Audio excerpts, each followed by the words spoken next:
On Kibbe on Liberty, we talk with Robby Soave, the author of a forthcoming book called Panic Attack. It takes apart the intellectual framework for the radical new left. We're going to talk about intersectionality. We're going to talk about Jussie Smollett. We're going to talk about how the radical left is eating itself with identity politics.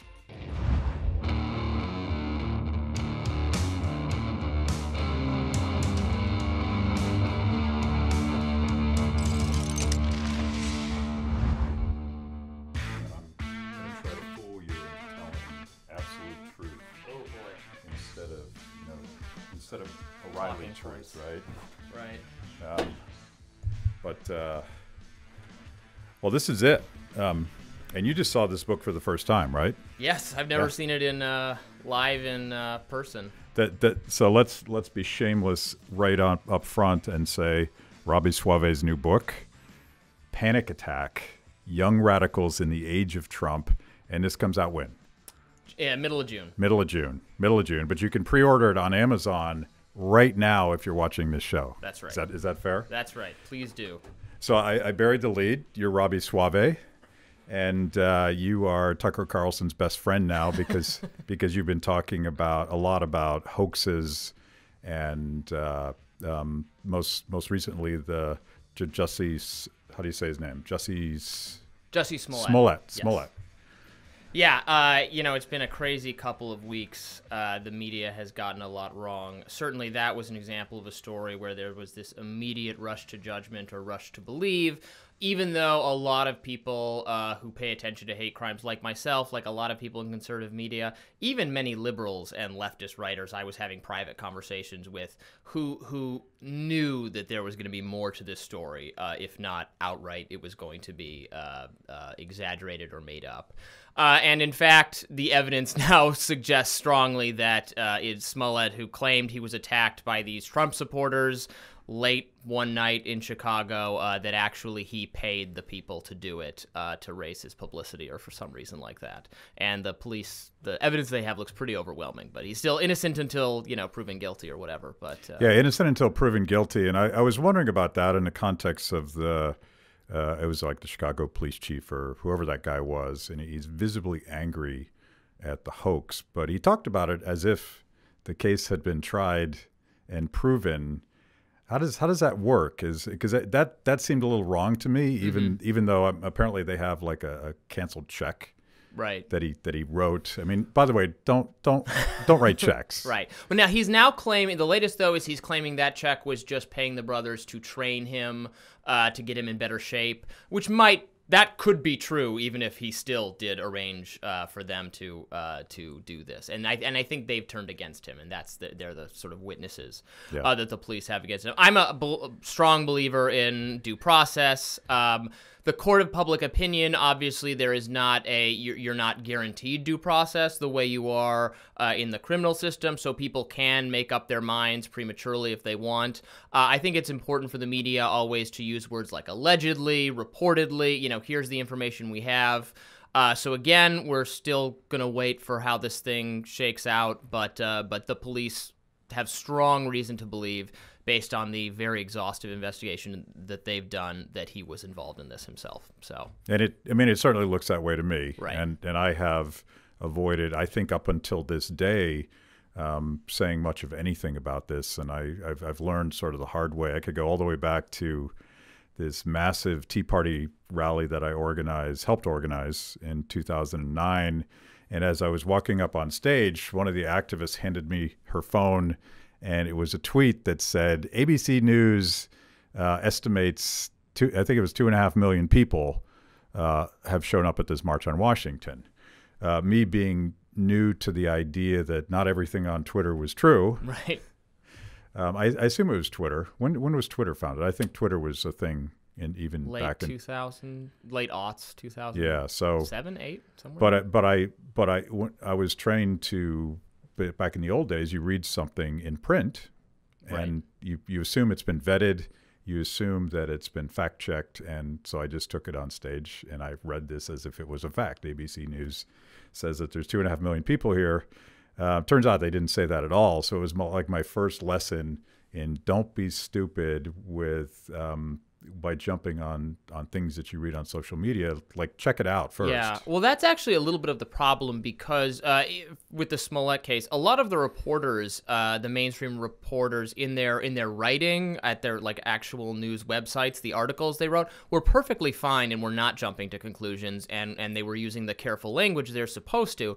But then social media allows these people to kind of blur the line then between reporter and activist, where they're making sort of more they're jumping to conclusion in their tweets and things like that. Right. So, you're not being edited, right, when you're on social media. So Right. so journalists who are perfectly good in their writing, it gets feedback, it goes through something before it's published. They don't have that same process for dealing with people on for when they're posting things on their own social media pages. So social media has, I think, contributed maybe to a blurring between activism and reporting, involving the reporters themselves for that reason. Yeah, and certainly the most loud and maybe the most obnoxious and the first to set the narrative, right, is currently rewarded, certainly on something like Twitter. But I happen to be sort of a romantic about this stuff. I started off, there's a cyber libertarian named John Perry Barlow, who's one of my patron saints. Everything he said about the potential of technology and the internet to create what he called a right to know. It was going to radically democratize the playing field so that you didn't have to go to Harvard to get the best knowledge in the world. You could Google it. You could search. You could self-curriculate and create your own platform for learning things. Of course, that has morphed into sort of this very angry clickbait, tribal silo thing that we see today. But I think we might work it out. But certainly the Smollett story didn't help. It hurt. I never want to be too fatalistic about social media for just that reason. I mean, panics about new technology are often unfounded, and you can go back in time. You always have politicians, moderate politicians of both parties, freaking out that kids are watching too much TV. Now it's kids are on their smartphones too often, and as a libertarian, I want to be really careful about not just condemning something because it's new, right? Right. A lot of this reporting is often moral panic, is often people freaking out for no reason. Social media has tremendous advantages. It allows, just like you said, the allowing everyone to kind of consume and proliferate information. It is so much easier to have conversations with people, in different walks of life, across the country, across the world, to call out powerful people and hold them accountable if their statements that they're making on social media. You can actually interact with them, and if what you're saying is resonating with other people, they can favorite it, they can share it, they can like it, and it gets signal boosted. So there's a lot positive to say about that. Think about a couple decades ago, you'd have to write like a letter to the editor or something and hope that the gatekeepers, chose to highlight your perspective. Right. So in a lot of ways, it is good. But there are plus sides and there are downsides to the technology. It does also allow people to create little bubbles where they're only going to interact with like-minded people. And also to consume information that is factually inaccurate and to be misled by it. Although the recent studies I've seen suggest that actually very few people do share what is objectively fake news. So that might be a little much. That might also be a moral panic. Yeah. So I've jumped ahead of myself. As you may have noticed, I brought some cool bourbon. Terrific. And this is one of my favorite new bourbons. It's Weller Special Reserve. If you paid retail for this, it would be considered really cheap bourbon. But it's also known as a poor man's Pappy Van Winkle. And I compared this to Pappy 12 just recently. And this, which probably retails for $29, is better than Pappy 12. Don't tell those guys that because it'll be upsetting. But this is a drinking show.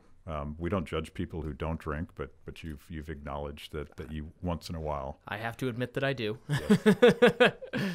Thank you. And it's a strategy because at some point when you're really comfortable and maybe a little liquored up, I have got you questions that are designed to embarrass you and make people click on this podcast. So you see it's coming, at least, Cheers. Excellent.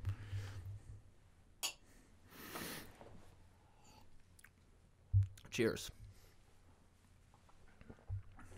And I wanted, honestly, your book freaks me out a little bit. So I wanted to have a little bit of moral support as we got into this, because it's some of the trends that you identify in Panic Attack. See, I'm learning even the name. It's kind of freaky. It's kind of freaky, and we could sort of pivot from the Smollett story. The two most disturbing things about that entire story. One is that a lot of the people that so self-righteously used his story to argue that America is becoming more racist and more violent, and that this is really Donald Trump's fault, haven't really backed down. They've actually said it doesn't really matter if it's true or not. The narrative matters more, and that seems Orwellian to me. It seems super weird. Right. So part of what I was interested in kind of studying is, I would say, the hyperbolic freakout over Trump being elected. Now, I am no fan of the president. I disagree with a ton of his policies. Part of my reason for writing this is that I actually am sympathetic to some goals of moderates and progressives. It was, by the way, it was funny reading some of the resistance comments to your appearances on Fox News. They assume that you actually have a multitude of MAGA baseball hats in your closet. Right. I'm the one with, I've got all the hats and I'm only defending. It's funny how many people assume I'm only defending people like the Covington kids and so forth because I'm in sympathy with their policy views, which couldn't be further from the truth. Right. But actually being sort of a moderate or a libertarian or a libertarian centrist, I think allows me to call out some faults on both sides. And some people appreciate that, but partisans never do. So anyway, for this book, I talked to a lot of activists, young activists, often college students, and kind of caught up with them to see how they're responding to the Trump presidency, what their goals are, and where their ideas come from. We've seen so much, I think, of the kind of shutdown culture evolving on college campuses over the last few years, and that was initially what drew me to this topic. Young, progressive, activist-minded people turning on free speech in a way that would actually shock their activist ancestors. Free speech was a cardinal value to sort of 60s and 70s activists. They fought for free speech. They viewed free speech as part of their struggle. And today's activists think free speech is something for white supremacists, for Richard Spencer, for Milo, and they don't want anything to do with it. And and they also view words as a form of violence. So if you're going to invite someone to the campus who's going to make people feel uncomfortable, then it's almost as if you've thrown the first punch, and our shutting down of this person is self-defense.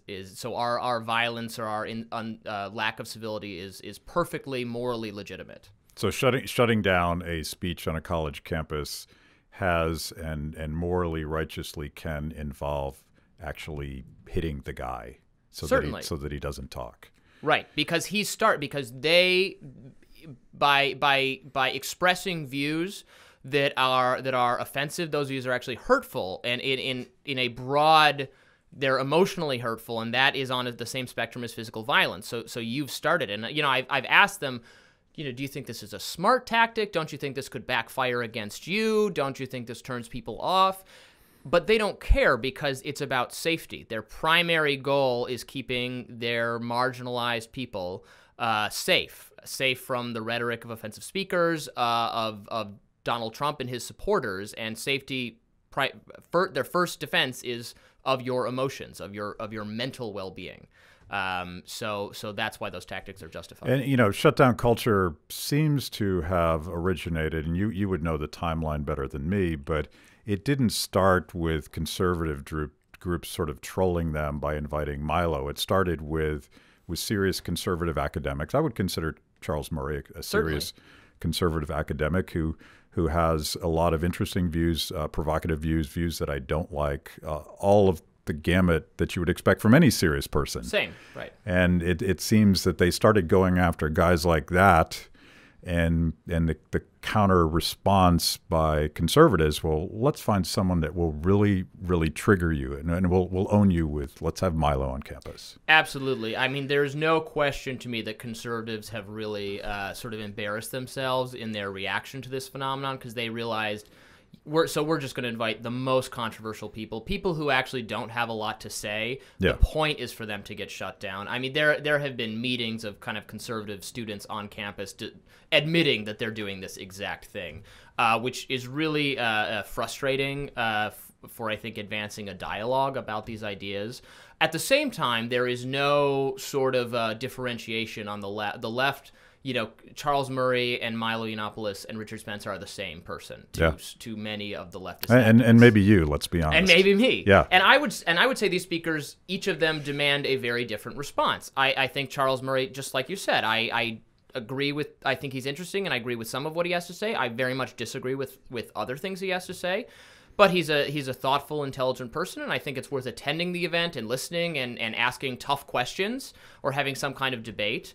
You know, for Richard Spencer, just don't show up. For Richard Spencer, the whole point of his, you know, he hopes people shout him down and throw things at him. If he has to give his presentation to like 2 white nationalists and just an empty auditorium, it will be a failure for him. So that to me seems like the obvious response, but many, and you know, I don't mean to characterize people too broadly, but many of the activist class on these campuses on the left think, no, we have to show up, we have to shout down, we have to stop this event from taking place. It's a matter of people's safety.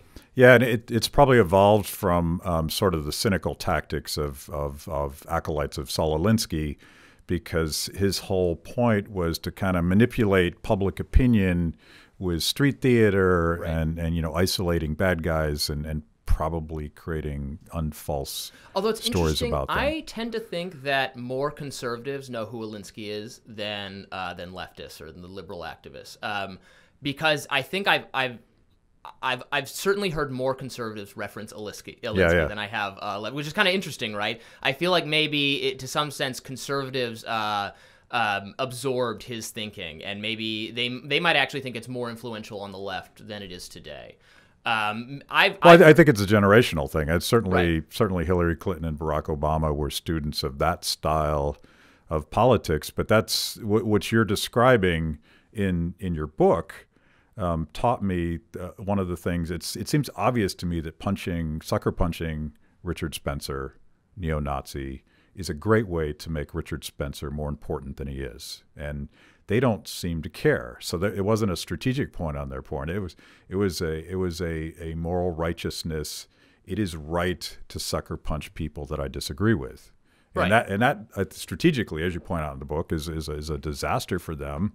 It's a disaster for those of us that hate fucking Nazis, right? Because now we're talking about Richard Spencer, and I didn't even know who he was until that asshole punched him. And there's tons of evidence historically, statistically, that violent protest is more likely to backfire. That, you know, protest that is vigorous and that is strong and people marching can work, but that violent protest often triggers a kind of conservative reaction in the general populace. And also there are there are examples throughout history of sort of Antifa, Antifa has been around since the 30s at least.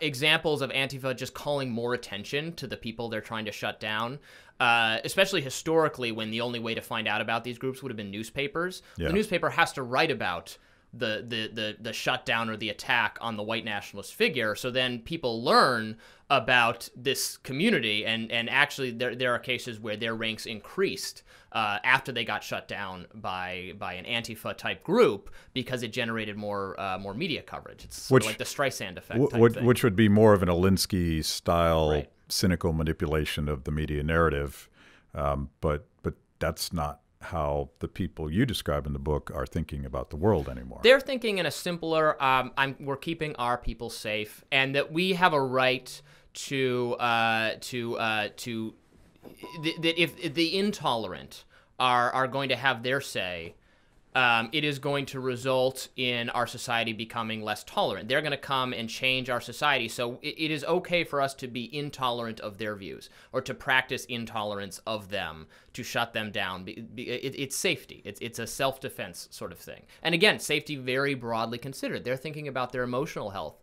their mental health. They're more in tune with these problems than students, than activist radicals of previous generations. They openly talk about mental health in a way that's not necessarily always bad. I mean, it's good that we've destigmatized talking about mental health to some degree, so that people who really need help are not afraid to ask for it and to get counseling if they need it, or medicine if they need it.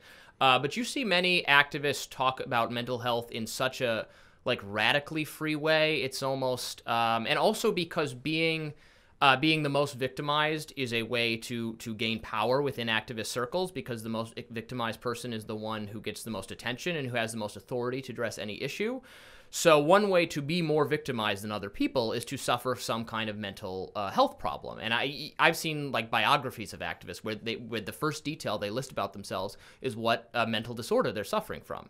And again, I'm not trying to say it's bad to be open about these things. I would need pages on my resume to really dig into that in my case. But there's almost a desire to have the affliction, so you can compete with other marginalized people for the most marginalized status. Well, that gets us back to the Jussie Smollett case, because reportedly he thought that this hoax was a good idea because it would build his star power and build his marketability and force his employers to give him more money. And again, we don't know if that's true or not, but the logic of something like that is so alien to me. But it comes from this sort of victim culture philosophy. It absolutely fits in with this philosophy. I'm hesitant to say that it definitely comes because these kinds of hoaxes have been around for longer than this kind of victimhood power has existed. It definitely connects to it and is an example of it. But there have been, I've been following these kinds of hoaxes on campus for a decade at least, and there are a lot of them. It's really hard to know. And I've said this on the couple media appearances I've done this week. It's actually hard to know what percentage of these kinds of incidents are fake. There's just not reliable data at all, and so many of them are unsolved. So you'd never know. I've seen plenty of fake ones. I've seen real ones too. It's hard to make. Is this guesses. Exclusively college campuses that you're focused on? So college campuses have bias incidents that are often, they wouldn't even be criminal. Mm-hmm. If you write an obscene message on someone's whiteboard on their door, that might violate a college policy. That could get you in trouble. That wouldn't be a matter that wouldn't be criminal. The way that what they did to Jussie Smollett is obviously criminal. Right. So in a way, it's easier to get away with whatever that is, and many of those have turned out to be questionable. Or it can be something as simple as there was a noose on a woman's door, and this was treated as a bias incident, but actually it turned out it was a shoelace, and someone had found a shoelace on the ground and thought the shoelace should be on a doorknob rather than the ground. It wasn't intended, it was neither a hoax nor was it an actual thing. It was just an accident. Yeah. And there's some of those too. Do you think there's a link between, and we're talking about, and let's put aside some of the triggering language that some of us would argue is just like someone being a jerk, being an idiot, being an asshole, versus, real acts of sexual violence, racial violence, and you've been the first to uncover a number of really horrific hoaxes on campus. Is part of that driven by social media that allows someone, the upside of social media is it allows an investigative reporter like you to get your story out there, even though you don't work for the Washington Post. It builds Reason's platform as a media outlet. But the downside is it might encourage people that want to tell a lie. Yeah, there are a lot of, I think, social science theories about these kinds of things, but it never seems like there's enough there to make assertions. I mean, there are some people who think the amount of media coverage we give actually to mass shooters and things like that is it's a contagion, and other deranged people see the attention they get and sort of fetishize that, and it's like copycat things. Yeah, there's compelling social science research to show that, and then it's like, so should the media sort of willingly or voluntarily censor themselves to keep, if you keep the name of the person out of who commits this horrific violence out of the media, would that give less incentive to deranged people to carry out similar. I think that the research I've seen is sort of compelling on that point, actually, and this is tangential to what you had brought up, but that would involve. But then I would never say the government should or could enforce any sort of, you're not allowed to share their names, so they would have to be a voluntary. These are decisions that careful reporters should really weigh. There might be such a thing as information overload, or just bringing up. Even actually, just the other day, I saw sort of a news report about I think it was in California, but it was a news reporter who died of some kind of drug overdose in like some compromising situation, and he was married, and it's embarrassing to his family, and the details in the story are like they go into all the details of, and it's very embarrassing for his family, and I don't know, like, I'm not sure what the legitimate news purpose is of sort of publicly humiliating this person who died, their family. It's gratuitous. It's engaging almost in sort of gossip in a way that I often wish the media would just voluntarily be more responsible. So, I read your stuff fairly regularly, and it's a little bit different to me because it seems to be almost that lost art of actual investigative journalism. You let everybody know, generally speaking, that you're a libertarian, and that has certain biases that you bring to the table, but you actually try to report facts, and I don't see that much anymore. And part of that is economics. I mean, it's very difficult in the transition from the old top-down media platforms, the Washington Post, New York Times, the news of record, to this democratized world. But do you feel like your style of reporting facts is still a viable platform? I mean, I think it is. I think the mainstream, the New York Times, Washington Post, so on, I still think they do a lot of good reporting. It's often disguised by terrible opinion that is actually in different sections of the paper that bring the whole enterprise down. But the reporters do, let their biases kind of be apparent sometimes. And unfortunately, the Trump years have made objective journalism much more difficult because, and part of this is Trump's fault, because he has positioned himself so much more than they deserve, I think, as being opposed to the media. And I think he's over the top with his criticism of the media. But then there's a reaction on the media's part, and this is like who came first, the chicken or the egg problem. Right. But so it's two teams. It's Team Trump and it's Team Media. So all stories need to slot into, is this a story that helps Trump, or is this a story that helps the media? And the media itself, the who are supposed to be the referees sort of, are on one side of this conflict very clearly. So many of these stories, so I don't fit into either team. There are things about the media I like and agree with. There are things about Trump I like and agree with and hate on both sides. So sometimes when stories come along, I don't have an agenda, at least, that fits into either of these sides. I don't care if this story makes Trump look good or it makes him look bad. I don't, I care whatever it is, right? So some of these, it's just I have no axe to grind. I don't need to put into one category or the other, whatever it turns out to be. If it turned out that these kids on the Lincoln Memorial were deranged white supremacists who love Trump and were shouting at Native Americans, okay, it doesn't matter to me. That's what I would write about. Then that's the story. But it turned out, as I was watching the extended video, that no, it was the opposite of that. They really weren't doing anything wrong, and everyone who had in the media who had rushed to judgment on this should be ashamed and humiliated for the mistakes they made. So that was true. That was not. I didn't have an agenda in saying that. If it was the other way, it would have been fine with me. So that's the advantage I think I bring to these situations. And that's sort of and I think the Trump attacking the free press narrative is way overblown, because I'm old enough to remember Barack Obama doing a lot of the same things. He did it with a little more panache, and Trump does it with his brash, sort of obnoxious way that he does things. But the Washington Post did, in fact, change their masthead to "Democracy Dies in Darkness," which sounds like a banner for the resistance, as opposed to we're going to get to the facts and report them. Well, because it's an enterprise. I mean, so many of these businesses, consider the ACLU, which has a long record of kind of defending principles I really care about, due process, free speech, civil liberties. is increasingly, again, an anti-Trump organization in a time where you really got to be on one side or the other, which has led them to some policy positions that I think are a little bit far afield of what would be a true defense of civil liberties. They've been, initially, they were pretty bad on Title IX, which is this it sets what the sexual misconduct policies of campuses are going to be and has a lot of due process and free speech implications.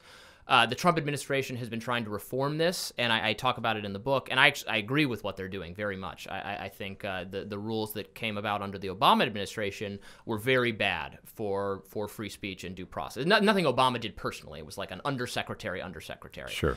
But Trump is making reforms I think are very important that a different ACLU, an ACLU that wasn't so caught up in being anti-Trump, would actually see value in. And their initial statement on it was, was apocalyptic. Oh my God, I can't believe what Trump's doing. And they did, they reined that a little bit in after they got some criticism from civil liberties-minded leftists who are still more about principle. Yeah. But that's an example of the kind of thing we see too much of now. Yeah, I actually did a long conversation with the president of the ACLU, and we agreed on at least most of the things we talked about. But it strikes me that it's that generational thing that we were talking about earlier. The new left, the intersectional left, is very much at odds with the origins, the founders, and the founding principles of the ACLU, which are radically free speech. It was just a couple years ago that the ACLU actually defended the neo-Nazis and white supremacists that wanted to protest in Charlottesville around the monument.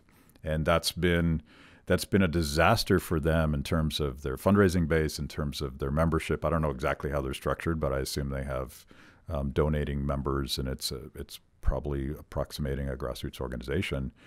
And they flipped, as far as I can tell. They're waffling on free speech, and I don't know what the ACLU is if it's not defending free speech. And part of this isn't new. I learned, and this is reported in the book, I spoke with Nadine Strawson, who was a past president of the ACLU, and she told me that, when they made a stand in defense of, previously, I think it was when they defended a neo-Nazi group. I can't recall exactly who. It was a very controversial person's rights they were defending, and they lost a huge chunk of members, and this was a couple decades ago. But it didn't change their resolve, and you are seeing a little bit now of them backpedaling on some things. And I talk about in the book at William and this was a very elucidating kind of protest. At William and Mary College, the college invited an ACLU speaker shortly after the Charlottesville thing. And the students, it was the Black Lives Matter affiliated student activist group, and they protested the ACLU speaker, and they shouted at her, ACLU, you protect Hitler too. They shouted, liberalism is white supremacy. Yeah. That is their belief. Liberalism is white supremacy. The moderate, the center, the liberals, those people are our enemies. You are allowing real harm against our communities, which and the college didn't handle that well at all. The ACLU woman was kind of really flabbergasted and didn't know how to respond.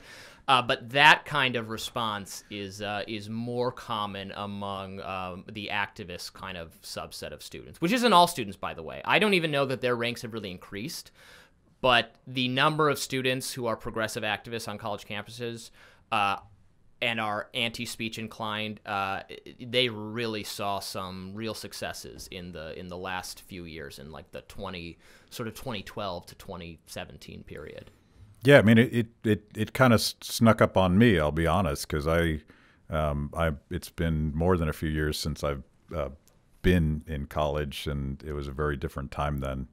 And the first time that I realized that we weren't having the same conversation, and there were language barriers, but these fundamental concepts, we weren't talking about the same stuff. I was debating the head of the NAACP, back then it was Ben Jealous, in 2010 on CNN, and it was Don Lemon sort of moderating this debate, and I used the words colorblind society, which I thought we all agreed that the goal, certainly in public policy, was that we were going to have color-neutral policies. We weren't going to judge people based on the color of their skin.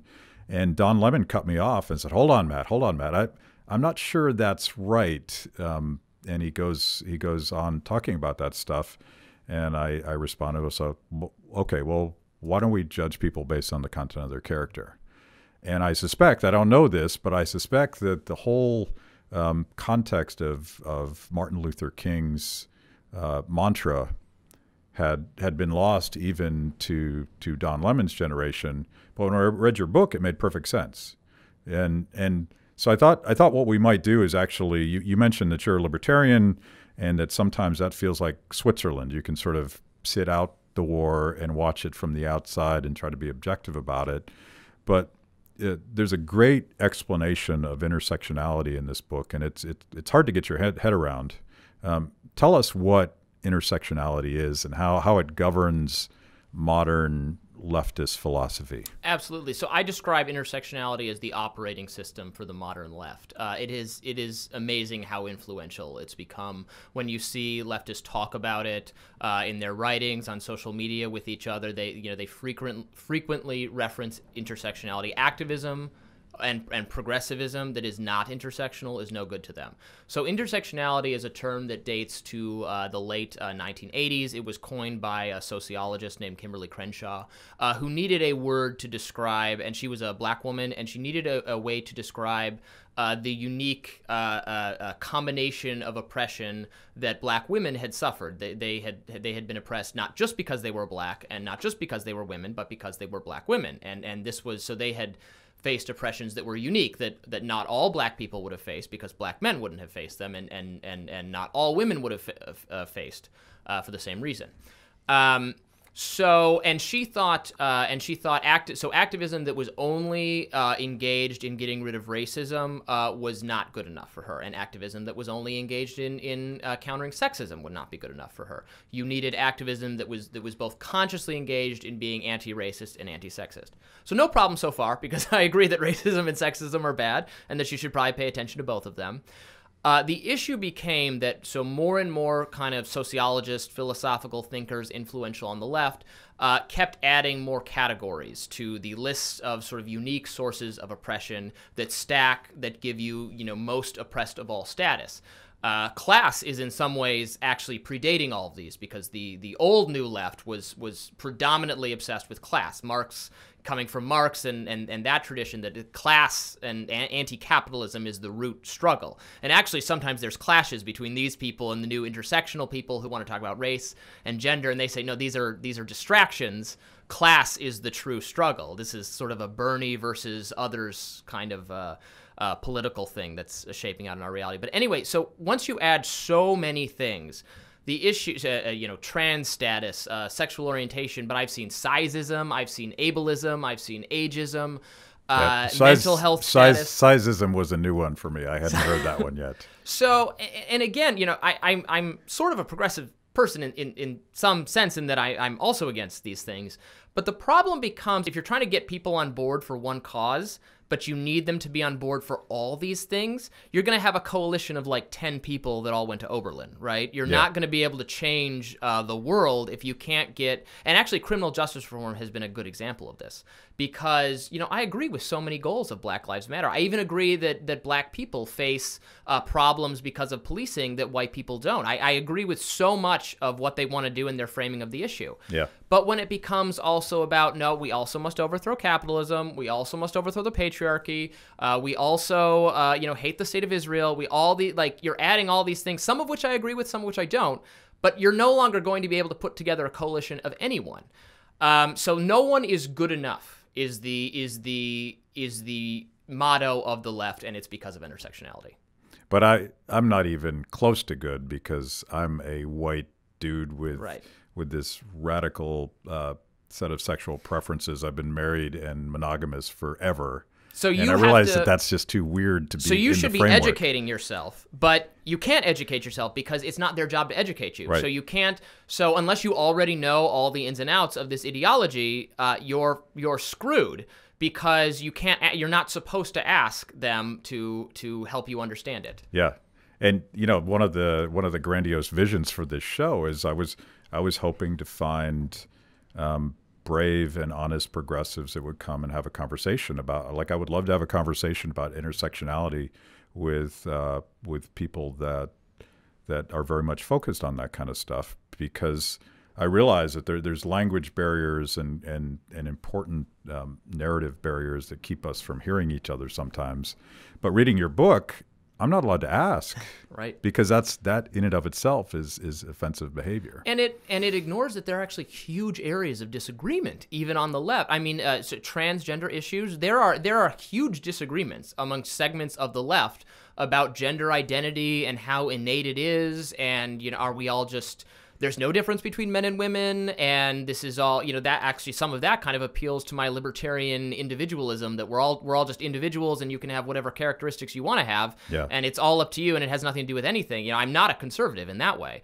But some on the left say, no, it's very innate, your brain is wired a certain way, and you can switch it, but it's like doesn't comport with what else they think. So these are conversations that would actually be very interesting to have, that the most kind of more intersectional anti-speech leftists not only refuse to have, but assert that anyone trying to have these conversations is engaged in harassment and violence against trans people. Journalists, even journalists on the left, and I talk about some of them in my chapter on this subject, journalists who are very much on the left, who write about these trans issues from a sort of science, not using like Ben Shapiro talking points or anything, using what the progressive established science on it is. They get into unbelievable battle. The things they are accused of kind of the most out there progressive activists is fascinating. The book, once again, Panic Attack: Young Radicals in the Age of Trump, by Robby Soave. We are talking to him, and I love the title. It's like I take it it's a play on words, because so much of this philosophy is defined by the panic, specifically of Trump. And I don't know if you meant it that way, but there's a violent aspect to this. There's the right to attack someone that you disagree with. That seems a fundamental departure from anything that I understood as liberalism. This intersectionality that we were just talking about, you introduced that idea pretty early in the book in the context of the Women's March, and how from day one it was problematic. Massive march by any measure, a very successful turnout of people, and I wrote at the time, this is real. Like a lot of Republicans were saying, this is a George Soros conspiracy. These people are all paid and all that BS. And I'm like, no, this is a real thing. But how does it hold together? Because they appear to only agree on one thing: they hate Trump. They don't seem to have a core set of values that holds them together. What I didn't fully appreciate was that this intersectionality was tearing the Women's March and the leadership of it apart from day one. And you go into that, and I think it's the first full chapter of the book. Yeah, I mean, by any objective measure, the original Women's March in D.C. happening right after, I think, the day after the inauguration, was a tremendous success. I mean, there were so many people there, and and I sort of agree with what they were, that Trump really did have a unique sort of history of saying kind of misogynist or sexist things, had been accused of a lot of things, and they were sending a message that this is not okay, and this is not how anyone, least of all the President of the United States, should treat women. That makes total sense to me. What shocked me from when I started interviewing the hard, and this attracted regular people too. They're just people who felt like Trump should be called out on this. Right. Wanted to be a part of this, and this is the coalition. I think coalitions are good, especially around a single cause. You can get a lot of people from various walks of life to agree on something and to advance that cause. But it surprised me from the get-go that, and then after I learned more about intersectionality, I was no longer surprised, but so many of the progressive activists who said, oh, we hated this, we wanted nothing to do with this, because it did not center the most marginalized at the center of it. It was not led by black trans women. If you were going to have a real intersectional march, the people who have the most to fear, the most to lose from Trump, should have the say and should be in power. And then in sort of the next couple of years, we've seen so much of the leadership of the Women's March, in a way, it's almost a failure of them to live up to intersectionality, in my opinion, because I don't think the concept is always totally without merit, but for some reason it seemed like, you know, they want everyone on board with every progressive cause except like anti-Semitism, because the leaders of the Women's March have this kind of storied history of involvement with Louis Farrakhan, who is very obviously anti-Semitic.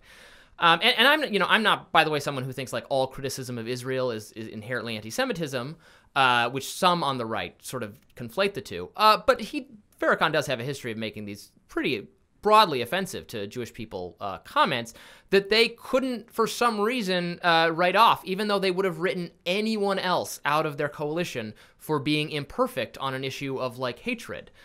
So in a ways, it's a failure of intersectionality. Right. It shows maybe the hypocrisy. I think it showed the hypocrisy of it, that where you have to be perfect from a leftist standpoint on everything, except that we don't really care about that. Yeah. Which yeah, sort of anti-Semitism ranks super low on the chart. And I found there's a lot of anti-Semitism on both the extremes. The college sort of left, it often overlaps with, again, with a criticism of Israel, which I don't think is necessarily illegitimate, but then also a criticism of the characterization, the caricature of Jewish people as having something to do with the world financial system. So the criticism of capitalism gets wrapped up in sort of anti-Semitic stereotype, but there's that on the right too. And I do spend the final chapter of this book is about the rise of the alt-right over the last couple of years, and ways in which they are a reaction to and similar to some of the leftist extremes, and they actually, in many ways, share the critique of capitalism because they think it's globalism. I interviewed Richard Spencer for this book, and he wants white people to be taken care of by the society, if not the government. And so he shares many of those far left criticisms, including that.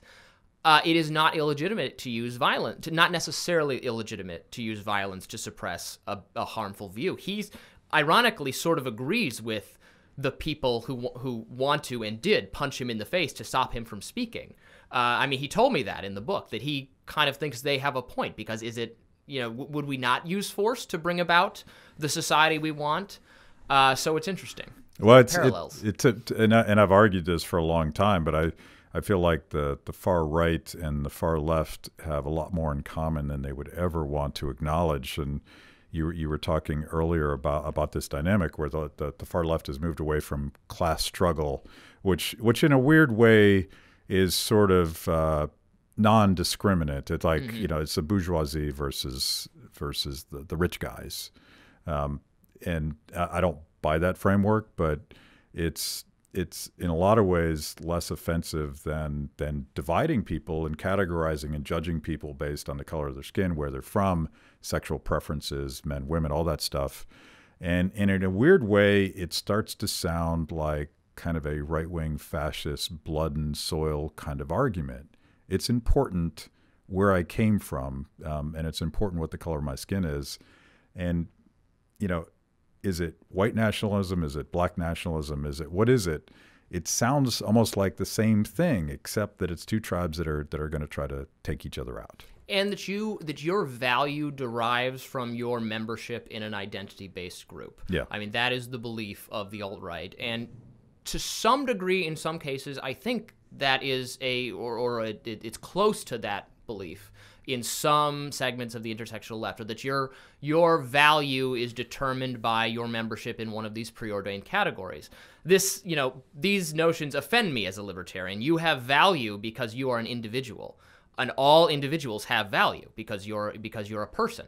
That's where your rights come from. You don't have, but the alt-right believes that your worth and matter is determined by a category outside your control, your race. And I think groups that we voluntarily join can be part of our identity, and can be worth. I'm proud to be a libertarian. I'm proud to be a journalist. I'm proud to be a husband. But those are things you choose. And the idea that your worth is determined by what you look like or where you were born, again, this is anathema to my libertarian beliefs, and I see that on both sides. So the idea that the alt-right would want some of the sort of government coddling and support and redistribution that the left has been known for is probably shocking to people listening to this. Or like, and you know, Right. it's like, and of course the media blurs the word conservative, and I'm not even sure what conservative means anymore in the era of Trump, Right. but they conflate these two terms. Alt-right and conservative are the same thing. But if you listen to Richard Spencer, it has nothing to do with traditional constitutional conservative. We're gonna limit the size and scope of government. Yes, we're going to argue about foreign policy, but generally speaking, we think the government should stay out of private enterprise. That's what conservatives have traditionally said. But now you're seeing the alt-right, which is in my estimation, it's not right at all the way that we were taught that there's this left-right thing. It's a replacement for the right. Yeah. That's how I've come to view it. It's an alternative to the right as we knew it previously. And I don't want to overstate, their influence. Their numbers are not. I don't think we have good data on what their numbers are, but their numbers aren't huge. Yeah. But neither is it huge the ranks of sort of the far left progressives either. The issue is they, in a couple spaces, just have a lot of power on college campuses. Yeah. Both groups have a lot of power on social media because the loudest, most vile, most harassing person, does have power to sort of rearrange the rules on social media as the companies try to deal with these entities.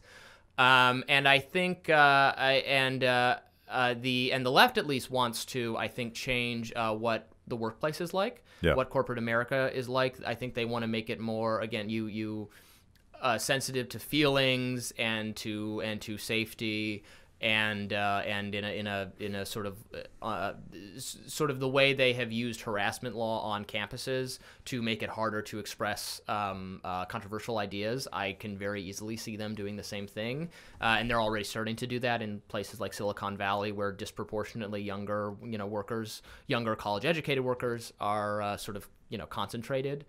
So it's I'm not trying to scare people, right? You did scare me. I'm triggered. Yeah, you're triggered. Yeah. So I don't want to overstate anyone's influence, but I am concerned about these polarizing sort of these trends, these rising. I mean, it's even as sort of just someone who wants libertarianism to be advanced and succeed. The number of people on both sides who have anti-market bias and sort of anti-individualist bias is really concerning. The Trump years have certainly been bad, I think, for that because Trump is, even though I sort of kind of like maybe his foreign policy impulses, probably is the thing I like best about Trump. Hopefully, fingers crossed. Sort of, but he's kind of stumbling his way to maybe an ideology there, but in many ways he's just confoundingly unideological. Yeah. And so it's hard to say, like, well, I'm a libertarian and he's not. That's not exactly correct either, but he's definitely not a libertarian. It's just confused, and it's hard to even sort of market libertarianism to people, I think. So I have a bourbon in you, and here comes my critique of your book. First of all, I'm happy to hear, and I'm not sure I saw this in the book, and I've heard you made this argument before that these these loud fringes on campus don't necessarily represent, when we talk about millennials and we talk about zillennials, I love the new word. Is that your word, by the way? I don't know that I coined it because I think I saw it somewhere else, but I can't remember where I stole it from. It's easier than saying Generation Z. Right, so I use the word to mean Gen Z and millennials together. Okay. Yeah. Well, that saves lots of words, yes. So I appreciate that. But we keep hearing about snowflake culture and trigger warnings and intersectionality and all these things that apparently govern young people on campuses, but it's not necessarily what everybody thinks. And the one thing that I would want to see more of, and I would make this a suggestion since this book isn't finished yet, is let's talk a little bit about the libertarian alternative, because you have the alt-right and certainly the Republican Party under Trump is becoming more nationalist. It's becoming less worried about executive power. We're having a debate this week on Capitol Hill about whether or not President Trump should declare an emergency to build the wall. And former constitutional conservatives don't seem so upset about it anymore. And this is a weird thing to me. So it's just a mosh, right? Yeah. So you have this sort of tribal identity politics. You have these silos on the right and the left, and I have this theory that in the middle, and I hate that left-right thing, by the way, because I don't think that's really a correct configuration. But there's all these people outside of this system that are like, why are we fighting so much? I just want to get a job and go to work, and I want to raise my family, and I want to go to church where I choose to go to church, and I want to be able to express my opinions with my friends. Sort of, to me, that's the American philosophy, and it's inherently libertarian. Where's our spot, and how do we take advantage of this tribalism that is very anti-libertarian? Absolutely. I mean, I think we have so much to offer in terms of consistency. We are the people who were against executive overreach when Barack Obama was doing it, or when George Bush was doing it before him, and probably when Bill Clinton was doing it before him. I was in grade school then. Yeah, but, thanks for that, pointing that out. But we have this was actually the first thing I said when Trump became elected. I wrote some Facebook post being like, the reason we wanted executive power to be limited when Obama was doing all sorts of things that you liberals liked was the day has come for that. From your perspective, your worst nightmare is here, and we were the ones saying, in case your worst nightmare comes, we want the president to not have all that much power. So I think that I think that's a message that resonates, and when I share that sentiment, it seems to get a good pickup. I want to be in conversation with not the left, but liberals, thoughtful, moderate liberals, who want to do all the things you talk, who want to have a dialogue, who care about free speech, who care about due process. This book is sort of a plea to them to let's get together. Let's we don't have to agree on anything. I don't demand agree on everything. I don't demand purity even from sort of like my Libertarian Party candidates. I just sort of want someone to present a third alternative. It can be squishy, it can be imperfect, but something vaguely libertarian and independent that is consistent in saying we need to constrain government regardless of who is in power. And there may not be a lot of us, but there might be more of us than you think. There certainly aren't a lot of us in power. There aren't a lot of us in the Republican or the Democratic Party who view this. But it is a hard message to get out in an era where everything is so filtered through pro-Trump or anti-Trump. That is a hard framing device to get outside of, and that is the challenge, I think, is talking about things without talking about things necessarily in relation to Trump. So on my podcast, we insist on quoting Ludwig von Mises with the proper religious reverence, and he was a critic of nationalism. He was a critic of fascism. He was a critic of socialism, and he's got in his book Liberalism, the word that we lost. Apparently, we've lost it on the left and the right. No one even knows what the word liberalism means anymore. He talks about how it is that socialism divided people by class horizontally, and that fascism divided vertically, based on blood and soil. Right. And he doesn't use those words, but he's talking about that.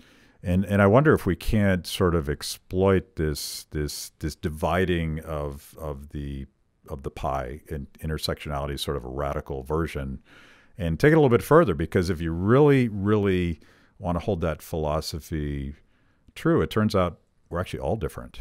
Like each of us has our own sort of preferences and goals, where we came from, where we're going, what we want to achieve in our lives. And if it's true that we're all different, we probably are going to have to be a little bit tolerant, because we don't belong to a tribe in that sense. We're all different, and we're all trying to do stuff, but we got to do it together. So I think there's an appeal there. But you're right. In the era of you're either wearing a MAGA hat or you're a socialist, Democratic Socialist of America, you're with AOC or you're with Trump. Like, how do you have a calm, rational conversation. You just have to expand your horizons, because even Trump, I mean, Trump has made some steps forward positively on criminal justice reform that I never would have predicted, because he ran on a very pro-police platform. He picked Jeff Sessions to be his attorney general. Right. And yet, because he's sort of friends with Kim Kardashian, he ends up doing some good things on criminal justice reform. Just go with it. Yeah. Right. Just go with it. That's great. You know, I want these kinds of weird coalitions to be possible. Yeah. And again, that takes recognizing that people are all different. People are all individuals.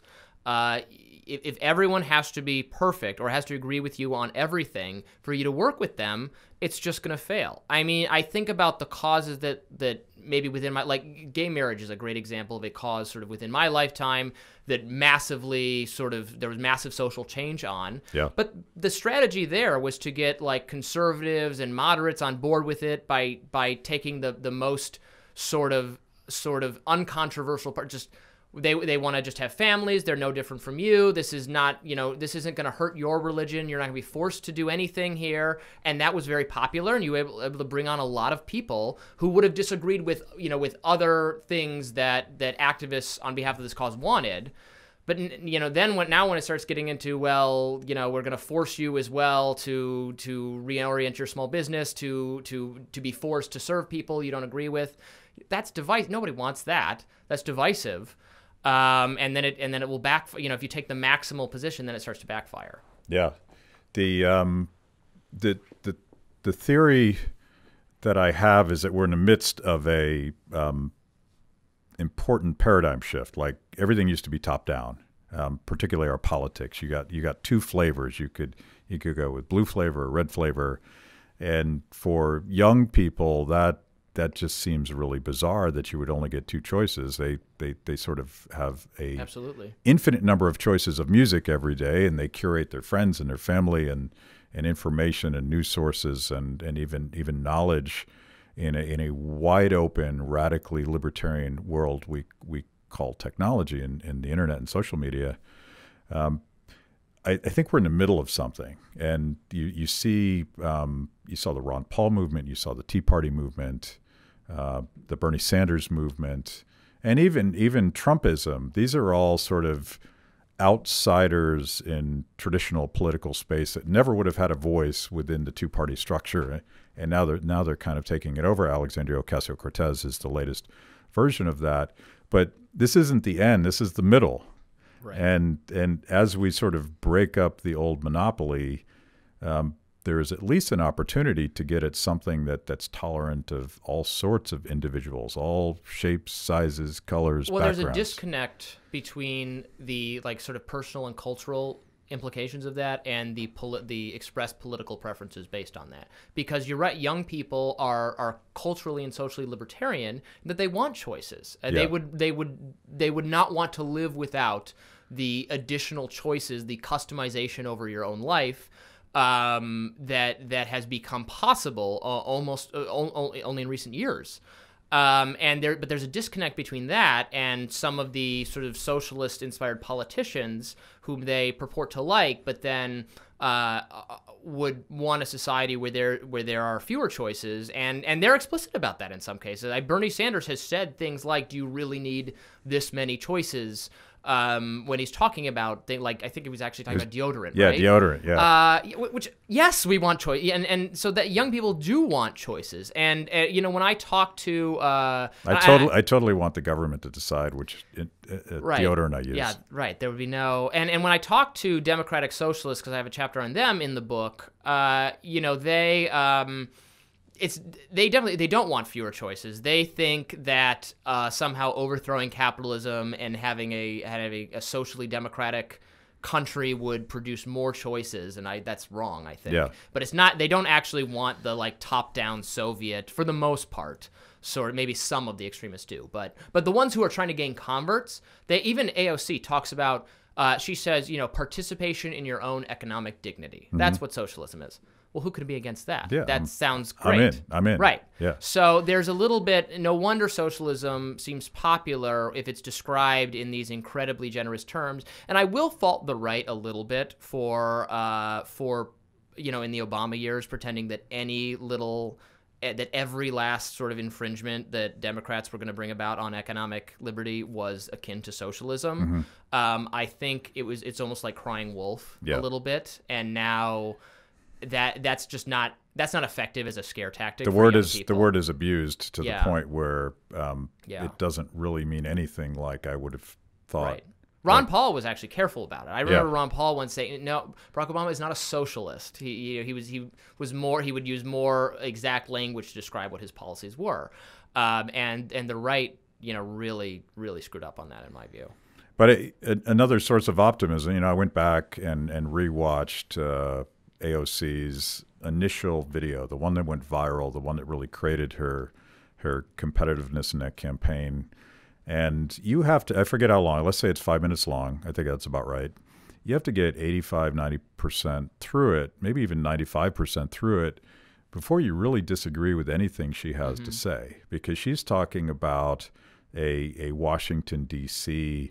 and the big bankers and all of these guys that collude against us, and the incumbent that never comes home. He's a creature of Washington now. He's not part of our community anymore. And it's not until almost an afterthought. And that's why we need Medicare for all, and that's why we need this and that. And there's a lot of similarities there with the kind of things that Ron Paul would complain about. The rage against the machine, Washington's corrupt. The new left has embraced some of that, and they're not wrong about that. And one of the main DSA sort of issues really is ICE, is reforming or getting. I mean, they're abolishing ICE, which sign me up. I don't want like a secret police roaming the country rounding up immigrants.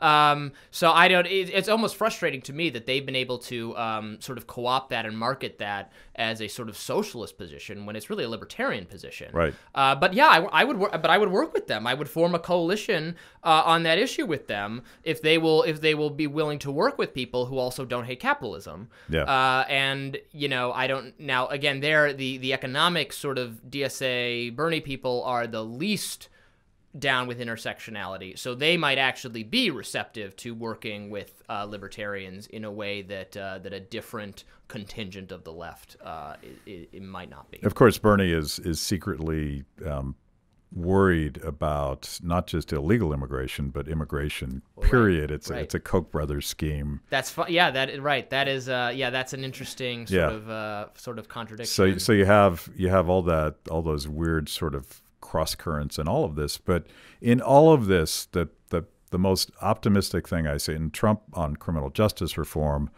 Trump with a more realistic, thoughtful, less interventionist foreign policy, his at least stated desire to get out of Afghanistan and Syria. This is all. It's like this new politics where you're seeing, so-called Tea Party Republicans, but they're really sort of libertarianish Republicans. Rand Paul, Mike Lee, Justin Amash, Thomas Massey, maybe a couple more. They're willing to work with hardcore Democrats on criminal justice, on surveillance, on war powers, and the list goes on criminal justice and mass incarceration. And what's interesting about the fact that Bernie Sanders could give that speech complaining about all those things, Mike Lee could do the same thing, but the difference is that those are all stories about government abuse of power. Yes. Where does mass incarceration come from? It's because there's too much government.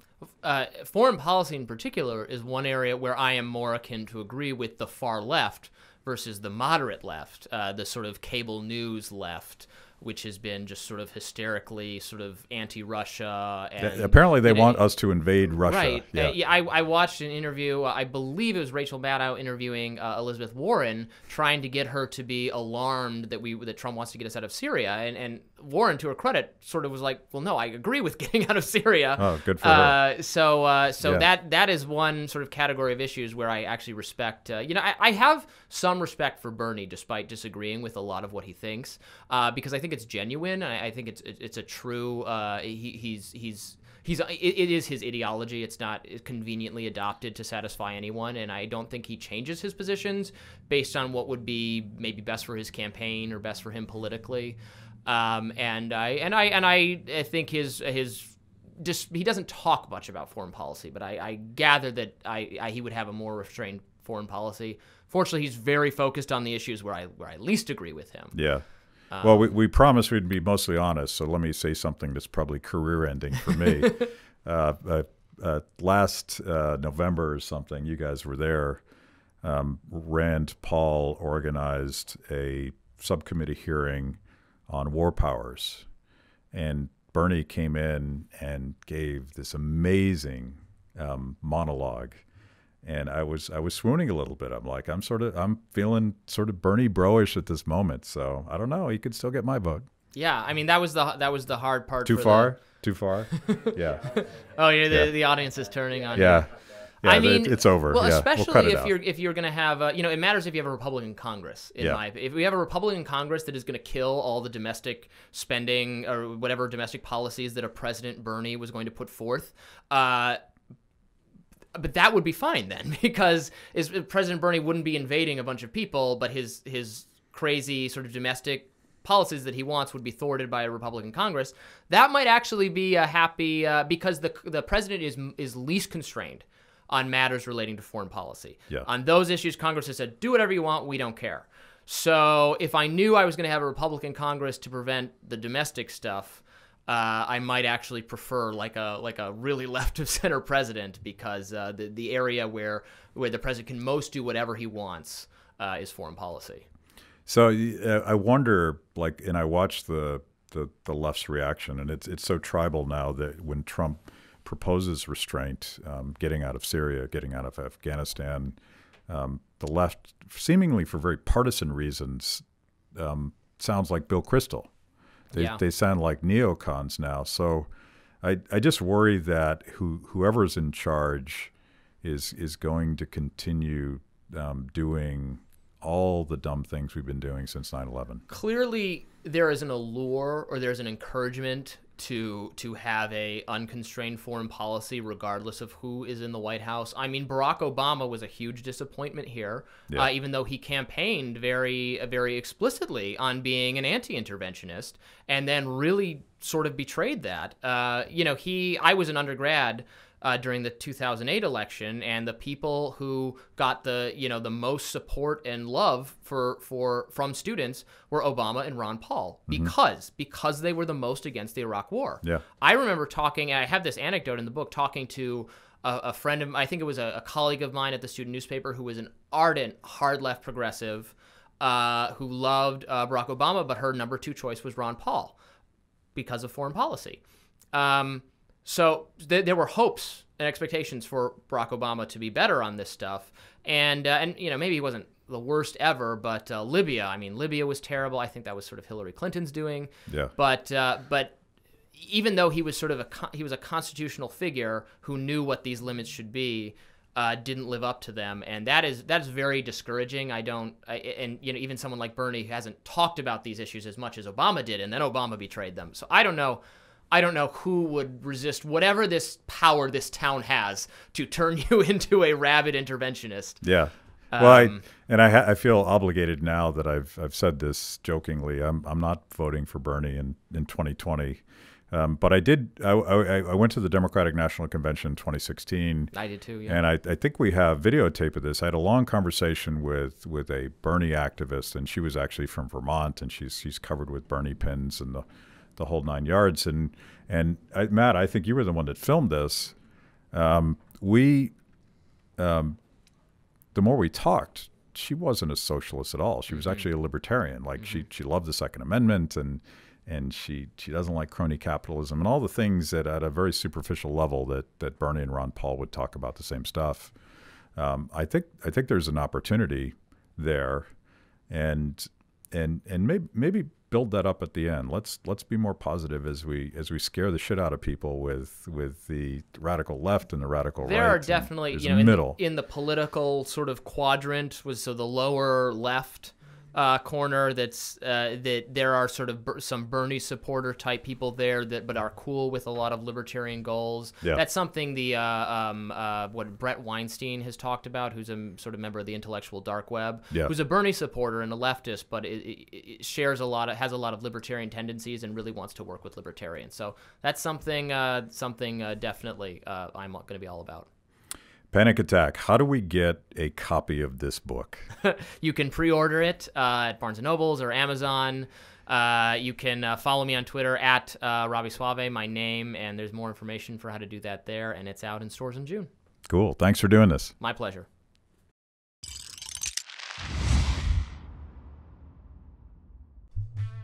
Thanks for watching Kibbe on Liberty. Make sure you subscribe. You don't want to miss a single episode. Click the bell so that you get notifications. Kibbe on Liberty, mostly honest conversations with mostly interesting people.